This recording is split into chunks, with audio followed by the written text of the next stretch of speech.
okay today? I hope you are fine. I'm Miss Desi. I'm going to explain about descriptive text.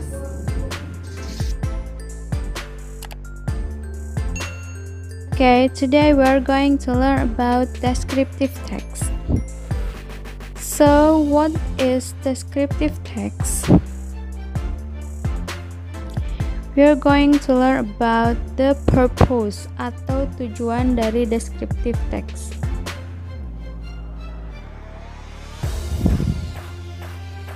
Apa tujuan dari descriptive text? The purpose of descriptive text is to describe a particular person, place, or thing in detail. Jadi tujuannya adalah untuk menggambarkan sesuatu dengan kata-kata. Apa yang digambarkan? Bisa orang, bisa tempat, atau bisa juga benda secara detail. Ya, go on ke generic structures atau strukturnya. Sekarang kita akan pelajari struktur dari descriptive text. Dominant generic structures of descriptive text. There are two generic structures. The first is identification atau pengenalan. Di bagian ini diperkenalkan objek apa yang akan digambarkan. Second is description. Di bagian ini describes the object in part size, characteristics, or qualities. Dideskripsikan atau digambarkan secara detail karakternya, fisikalnya, dan lain sebagainya.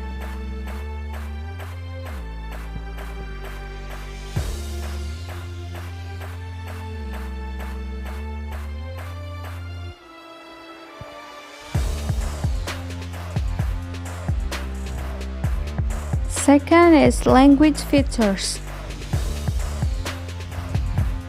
atau fitur-fitur bahasa yang digunakan dalam descriptive text.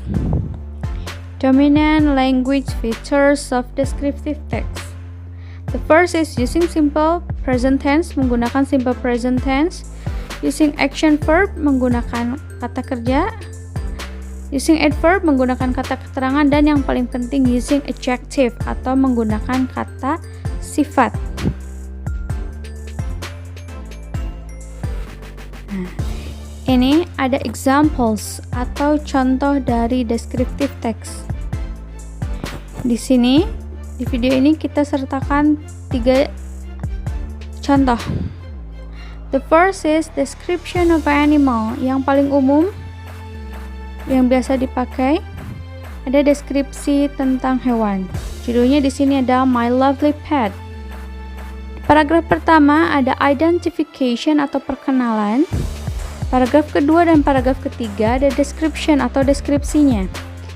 In the second paragraph ada physical description atau penggambaran secara fisiknya, dan di paragraf terakhir ada penggambaran secara karakteristiknya.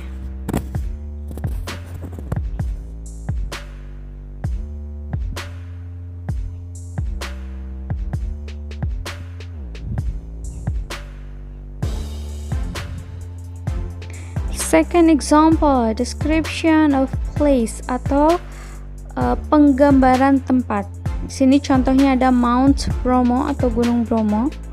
Lihat ada paragraf yang hurufnya merah, itu ada bagian identification atau perkenalan, apa itu Gunung Bromo, di mana Gunung Bromo, dan yang huruf berwarna biru itu ada description-nya atau penggambaran secara lebih detailnya.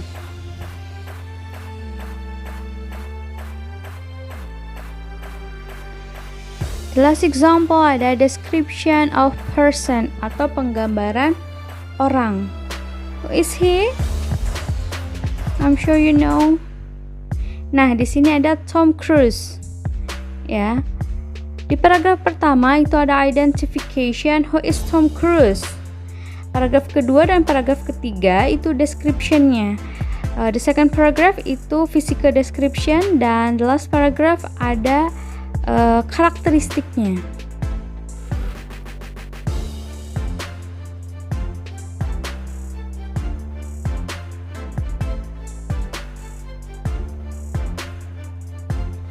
Summary atau kesimpulannya. Jadi, kita bisa simpulkan tujuan dari descriptive text to describe a particular person, place, or thing in detail.